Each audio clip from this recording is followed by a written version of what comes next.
Bismillahirrahmanirrahim. Assalamualaikum warahmatullahi wabarakatuh. Alhamdulillahilladzi faddala bani Adam bil ilmi ala jamil alam wassalatu wassalamu ala sayyidil arabi wal ajam wa ala alihi yanabi'il ulumi wal hikam. Subhanaka la ilma lana illa ma 'allamtana innaka antal alimul hakim, la hawla wa la quwata illa billahil aliyul azim.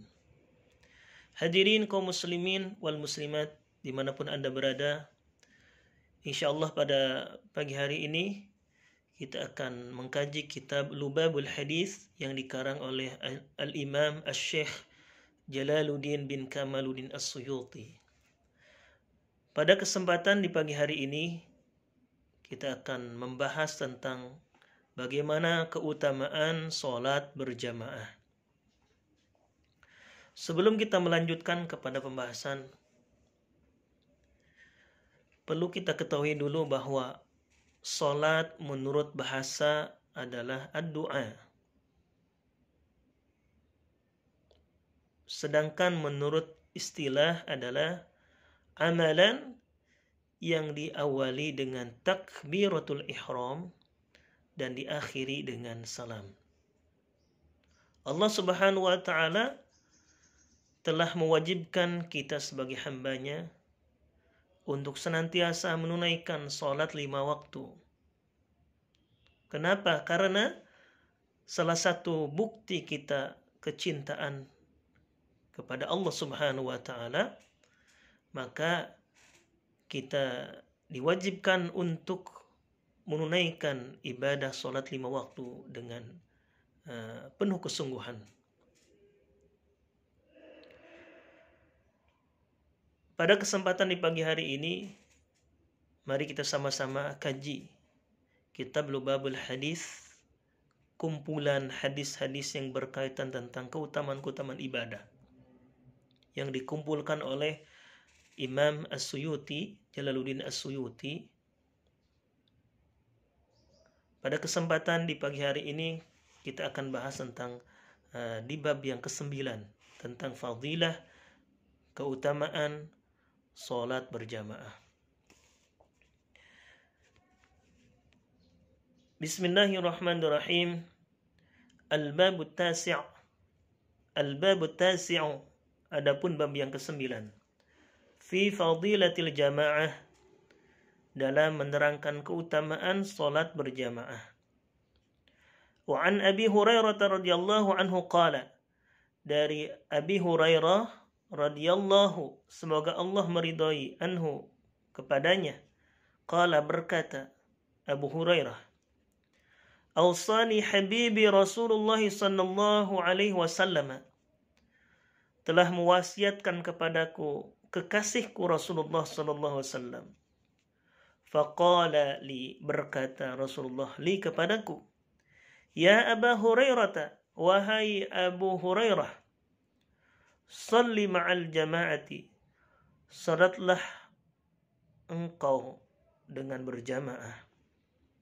Walau kunta jalisan, walaupun engkau salat dalam keadaan duduk. Fa innallaha yu'tika, sesungguhnya Allah memberikan kepada engkau, bikulli salatin, setiap salat, thawaba 25 fi ghairil jamaah, pahala 25 derajat yang tidak dimiliki oleh selain salat berjamaah. Maksud hadis ini adalah Rasulullah SAW telah berwasiat kepada Abu Hurairah, telah berpesan kepada Abu Hurairah, khususnya dan umumnya kepada kita semua. Apa kata Nabi? Wahai Abu Hurairah, salatlah kamu dengan berjamaah. Walaupun engkau salat dalam keadaan duduk, sesungguhnya Allah akan memberikan setiap salat yang kita lakukan ini dengan nilai pahala 25 derajat yang tidak dimiliki oleh sholat sendirian. Wa qala sallallahu alaihi wasallam, dan bersabda Rasulullah sallallahu alaihi wasallam, fadlu salatil jama'ati ala salatir rajuli wahdahu, keutamaan salat berjamaah daripada salat sendirian, khamsun wa isyruna darajatan, yaitu pahalanya 25 derajat. Wa fadlu salatit tatawu'i fil baiti, dan keutamaan salat sunnah yang dilakukan di dalam rumah, ala fi'liha fil masjid, atas pelaksanaannya daripada pelaksanaannya di masjid, kafadli salatil jama'ati ala salatil munfarid, seperti keutamaan salat berjamaah daripada salat sendirian. Jadi hadis ini menggambarkan kepada kita bahwa keutamaan salat berjamaah itu di atas salat sendirian, ya. Salat berjamaah itu, dari keutamaan salat berjamaah daripada salat sendirian itu pahalanya 25 derajat. Sedangkan keutamaan salat sunnah yang dilakukan di rumah itu nilai pahalanya sama seperti salat berjamaah daripada salat sendirian. Jadi kalau salat wajib itu afdalnya berjamaah di masjid, sedangkan salat sunnah afdalnya dilakukan di dalam rumah. Kenapa? Karena salat wajib ini yang dilakukan secara berjamaah itu banyak sekali keutamaannya. Lanjutkan hadis berikutnya, wa qala sallallahu alaihi wasallam, dan bersabda Rasulullah sallallahu alaihi wasallam, salatul jama'ati, salat berjamaah itu, tafdulu bi salatil fadli, lebih utama daripada salat sendirian, bi sab'in wa ishrina darajatan, dengan nilai pahala 27 derajat. Jadi dalam hadis ini dijelaskan bahwa salat berjamaah itu lebih utama daripada sholat sendirian dengan nilai pahala 27 derajat.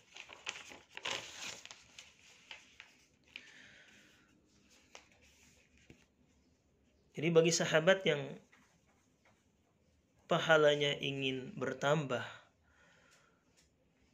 nilai kemuliaan ingin bertambah di hadapan Allah Subhanahu wa taala, maka kita rajin-rajinlah untuk senantiasa sholat berjamaah di masjid. Wa qala sallallahu alaihi wasallam, dan bersabda Rasulullah sallallahu alaihi wasallam, afdhalus salawati indallahi ta'ala, salat yang paling utama, salat yang terbaik indallahi ta'ala, di sisi Allah Subhanahu wa taala, salatus subhi yaumal jum'ati fi jama'ati, adalah salat subuh yang dilakukan pada hari Jumat dengan berjamaah. Hadis ini maksudnya adalah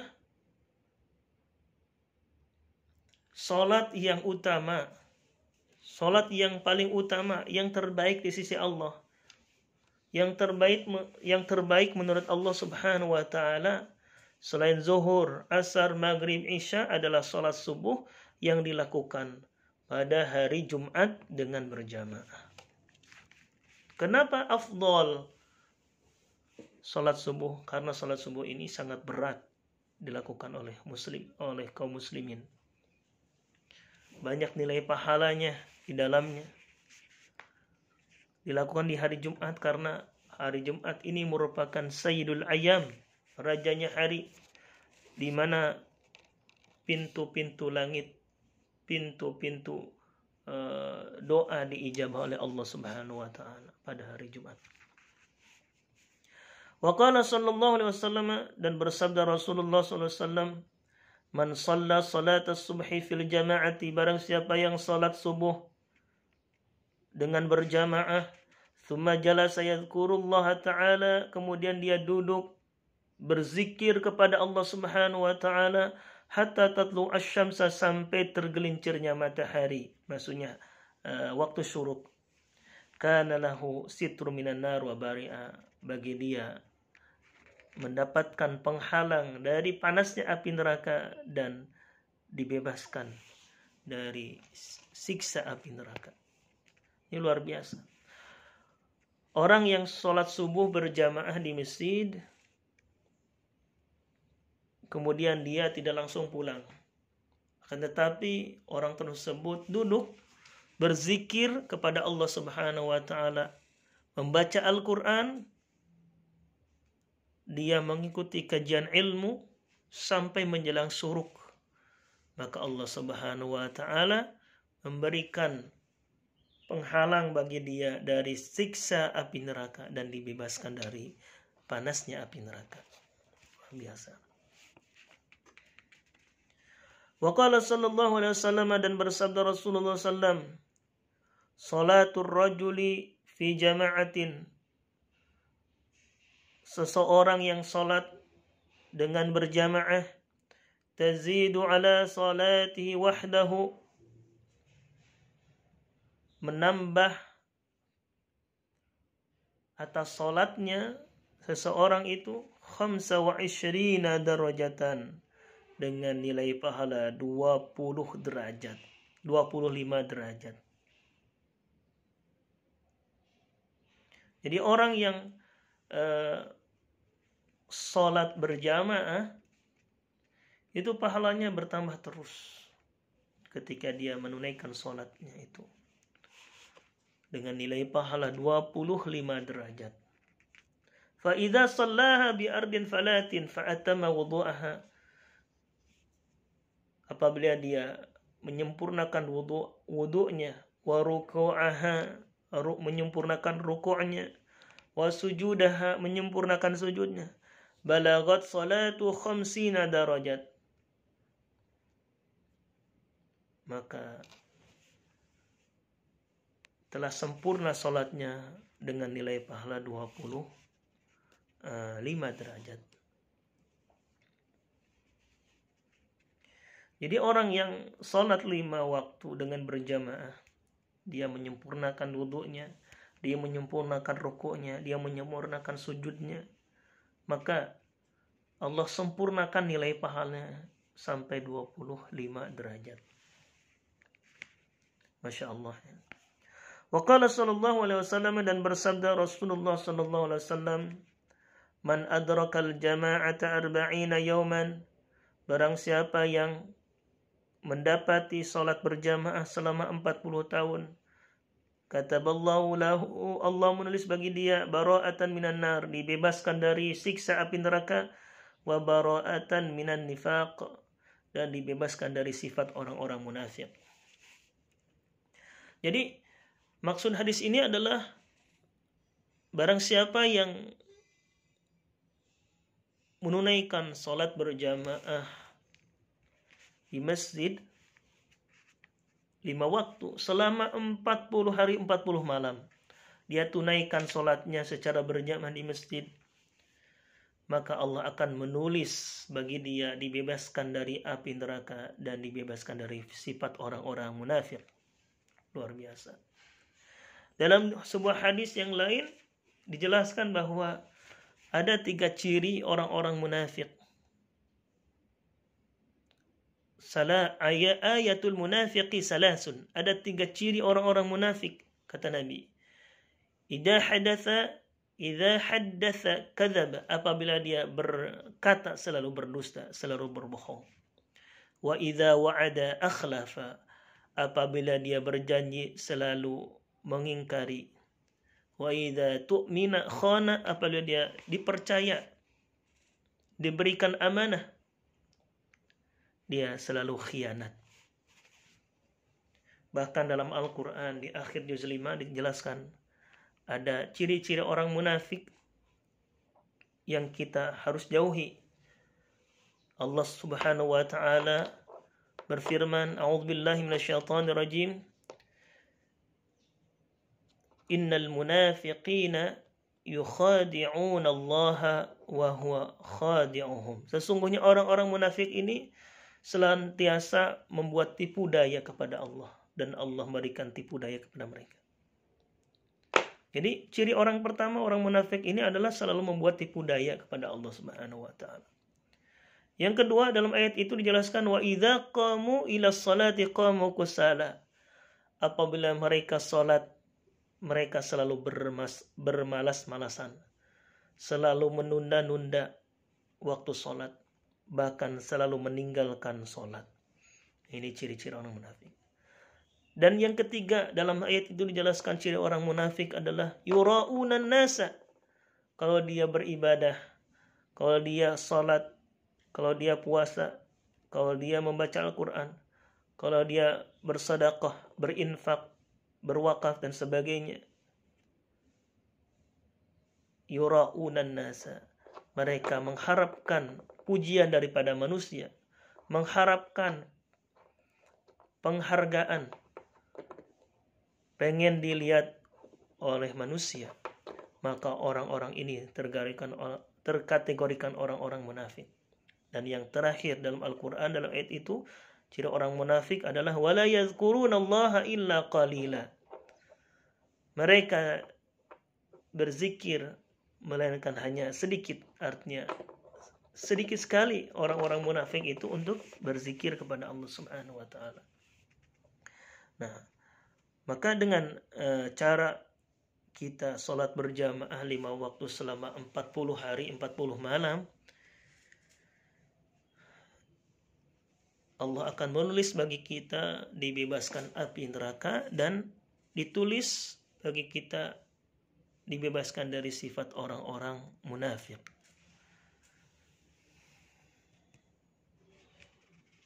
Baik, kita lanjutkan hadis berikutnya. Wa qala sallallahu alaihi wasallam, dan bersabda Rasulullah sallallahu alaihi wasallam, man syahida salatal jama'ati, barang siapa yang menyaksikan salat berjamaah.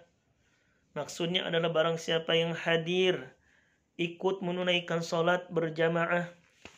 Kataballahu ta'ala, Allah menulis bagi dia, lahu bagi dia, zahiban, perginya, waraji'an, pulangnya, asyra hasanatin, 10 kebaikan, wa maha anhu, dan dihapus bagi dia daripadanya asyra sayyiatin, 10 keburukan, wa raf'a lahu asyra darajatin, dan diangkat bagi dia 10 derajat. Jadi hadis ini menggambarkan kepada kita semua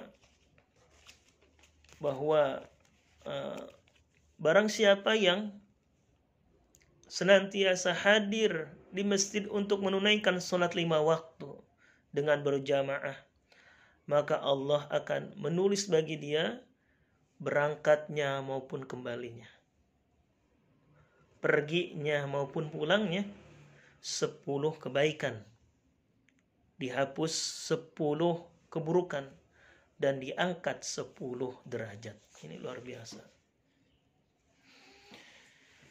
Wa qala sallallahu alaihi wasallam, dan bersabda Rasulullah sallallahu alaihi wasallam, la salata li jaril masjid illa fil masjid. Tidak sah, tidak sempurna salat tetangga masjid melainkan dia salat di dalam masjid. Maksudnya adalah salat bagi orang yang merupakan tetangga masjid itu tidak sah, bahkan tidak sempurna, kata ulama dalam hadis ini. Tidak sempurna, tidak sah salat orang yang merupakan tetangga masjid sampai dia salat berjamaah di dalam masjid. Jadi menurut para ulama, yang dinamakan tetangga masjid itu adalah orang yang berdekatan rumahnya dengan masjid. 40 rumah ke kanan, 40 rumah ke kiri dari masjid, 40 rumah ke depan dari masjid, atau 40 rumah di belakang masjid. Ini merupakan bagian daripada tetangga masjid. Maka hadis ini meminta kepada kita sebagai tetangga masjid untuk senantiasa sholat berjamaah di masjid. Karena sholat tetangga masjid yang dilakukan di rumah itu tidak ada nilai pahalanya, bahkan tidak sempurna sholatnya. Kalau kita sebagai tetangga masjid, maka kita wajib untuk senantiasa menghadiri sholat berjamaah di masjid. Wa qala sallallahu alaihi wasallam, dan bersabda Rasulullah sallallahu alaihi wasallam, salatul jama'ati rahmatun. Salat berjamaah itu merupakan rahmat, kasih sayang Allah Subhanahu wa taala. Wa ya khairun minad dunya wa ma fiha. Dan salat berjamaah itu lebih baik daripada dunia dan beserta isinya, beserta pernak-perniknya. Wal jama'atu rahmatun. Sedangkan berjamaah itu merupakan rahmat, kasih sayang Allah Subhanahu wa taala. Wal furqatu adzab. Sedangkan cerai-berai itu adalah azab, siksaan Allah Subhanahu wa taala. Hadis ini mengingatkan kepada kita bahwa salat berjamaah itu merupakan rahmat, kasih sayang Allah Subhanahu wa taala. Salat berjamaah itu kata Nabi lebih baik daripada dunia dan seisinya. Salat berjamaah itu lebih baik daripada harta yang kita miliki. Lebih baik daripada jabatan, pangkat jabatan yang kita miliki. Salat berjamaah itu lebih baik daripada gelar yang kita sandang. Salat berjamaah itu lebih baik daripada rumah yang kita tinggali. Salat berjamaah itu lebih baik daripada mobil yang kita tumpangi. Salat berjamaah itu lebih baik daripada anak, istri, keluarga yang kita miliki. Sedangkan berjamaah itu merupakan rahmat, kasih sayang dari Allah Subhanahu wa taala, dan cerai-berai itu merupakan azab, siksaan daripada Allah Subhanahu wa taala. Salatul jama'ati rahmatun. Salat berjamaah merupakan rahmat. Khairu minad dunya wa ma fiha, lebih baik daripada dunia dan isi-isinya. Wal jama'atu rahmatun wal furqatu adzab. Sedangkan berjamaah itu merupakan rahmat, cerai-berai itu merupakan azab daripada Allah Subhanahu wa taala. Hadirin kaum muslimin wal muslimat, itulah fadilah keutamaan salat berjamaah. Saya akan tambahkan penjelasan yang lain bahwa ada seorang sahabat bernama Abdullah bin Mas'ud pernah bertanya kepada Rasulullah SAW, "Ya Rasulullah, ayyul a'mal ahabbu minallah?" Ya Rasulullah, amal apa yang menyebabkan Allah cinta kepada kita? Rasulullah menjawab, "As-salatu ala waqtiha." Salat dengan tepat waktu. Kemudian Abdullah bin Mas'ud bertanya lagi, "Tsumma ya Rasulullah?" Lalu apa lagi amalan yang dicintai oleh Allah? Lalu Rasulullah menjawab, "Birrul walidain," berbakti kepada kedua orang tua. Lalu sahabat tersebut bertanya kembali kepada Rasulullah, "Ya Rasulullah, tsumma ay?" Lalu apa lagi ya Rasulullah amalan yang dicintai oleh Allah? Qala, Rasulullah menjawab, al-jihad fi sabilillah, berjihad di jalan Allah Subhanahu wa taala. Jadi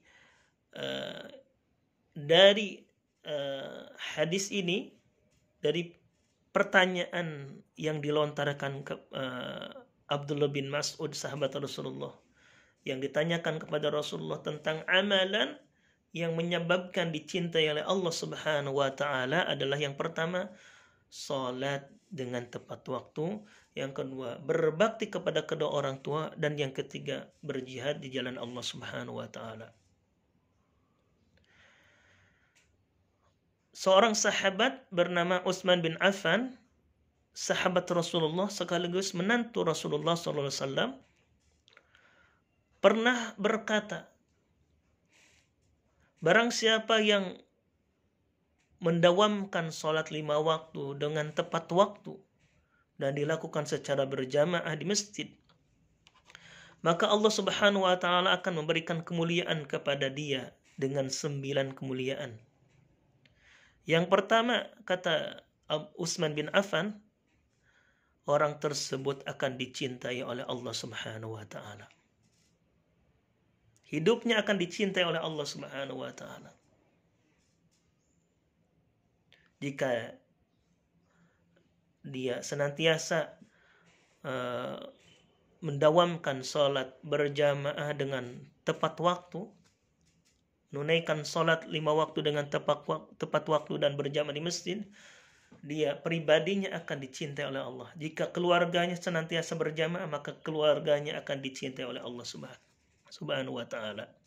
Yang kedua adalah badannya akan selalu sehat, tidak pernah sakit, dijauhkan dari segala macam penyakit yang membahayakan. Yang ketiga, kata Utsman bin Affan, keberadaannya selalu dijaga oleh para malaikat. Dimanapun dia berada, baik di dalam rumahnya, di luar rumah, maupun di tempat yang jauh di sana, dia selalu dijaga oleh Allah Subhanahu wa taala. Karena dia senantiasa mendawamkan sholat 5 waktu dengan tepat waktu dan berjamaah di masjid. Yang berikutnya adalah kemuliaan berikutnya adalah rumahnya selalu diberkahi oleh Allah Subhanahu wa taala. Seseorang yang senantiasa mendawamkan sholat 5 waktu, maka rumahnya akan diberkahi oleh Allah Subhanahu wa taala. Banyak kebaikannya, dijauhkan dari segala macam keburukan. Yang kelima, wajahnya tampak seperti orang soleh. Artinya tidak ada tampak wajahnya itu seperti orang yang jahat. Akan tetapi Allah tampakkan wajah itu seperti orang soleh, karena dia dawam, dia menunaikan sholat dengan tepat waktu. Yang keenam, kemuliaan yang keenam yang dimiliki orang yang senantiasa mendawamkan sholat 5 waktu dengan tepat waktu dan berjamaah di masjid adalah hatinya lembut, hatinya merasa hatinya lemah lembut, kata-katanya lemah lembut, perasaannya lemah lembut. Kalau ada orang yang butuh pertolongan, dia selalu bantu. Kalau ada masjid yang sedang dibangun, dia senantiasa membantu. Kalau ada pesantren yang melakukan proses pembangunan, dia selalu membantu. Kalau ada anak yatim piatu yang terlantar, dia selalu menyantuni. Kalau ada orang yang terkena musibah, dia selalu berpartisipasi. Maka orang tersebut Allah berikan kemuliaan. Yang ketujuh, kemuliaan bagi orang-orang yang menunaikan sholat 5 waktu dengan tepat waktu dan berjamaah di masjid adalah dia akan menyeberang siratal mustaqim, jembatan sirat, seperti kilat, kalbarki, seperti kilat. Dia tidak akan terjatuh kepada jurang api neraka, akan tetapi dia melewati jembatan siratal mustaqim seperti secepat kilat. Yang ke-8, dia akan selamat dari api neraka. Allah bebaskan bagi orang-orang yang senantiasa mendawamkan sholat 5 waktu dengan tepat waktu dan berjamaah di masjid, dengan menyelamatkan dari api neraka, dari panasnya api neraka. Dan yang terakhir, kata Utsman bin Affan, Allah tempatkan di tempat surga yang paling tinggi bagi orang-orang yang senantiasa mendawamkan sholat 5 waktu dengan tepat waktu dan berjamaah di masjid. Mudah-mudahan apa yang saya sampaikan ini bermanfaat bagi kita semua, dan mudah-mudahan kita semua menjadi hamba-hamba Allah yang hati kita rindu kepada masjid. Karena salah satu golongan yang akan mendapatkan naungan Allah Subhanahu wa taala pada hari kiamat adalah rajulun, seseorang, qalbuhu yata'allaqu fil masjid. Yata'allaqu qalbuhu fil masjid. orang yang hatinya terpaut akan kehadiran masjid, orang yang senantiasa rindu akan sholat berjamaah di masjid, maka orang-orang tersebut akan mendapatkan naungan Allah Subhanahu wa taala. Mudah-mudahan dengan mendengarkan kajian tentang keutamaan sholat berjamaah, mari kita semangat bersungguh-sungguh untuk senantiasa hadir di masjid untuk sholat berjamaah di masjid. Mari kita sama-sama ajak keluarga kita, anak kita, saudara kita, tetangga kita untuk senantiasa memakmurkan masjid. Mudah-mudahan Allah Subhanahu wa taala menjadikan kita hamba-hamba yang bertakwa, hamba-hamba pilihannya, hamba-hamba yang senantiasa gemar memakmurkan masjid, hamba-hamba yang mendapatkan istiqomah dalam kebaikan, istiqomah dalam beribadah kepada Allah Subhanahu wa taala. Wasikum wa nafsi bitaqullah. Assalamualaikum warahmatullahi wabarakatuh.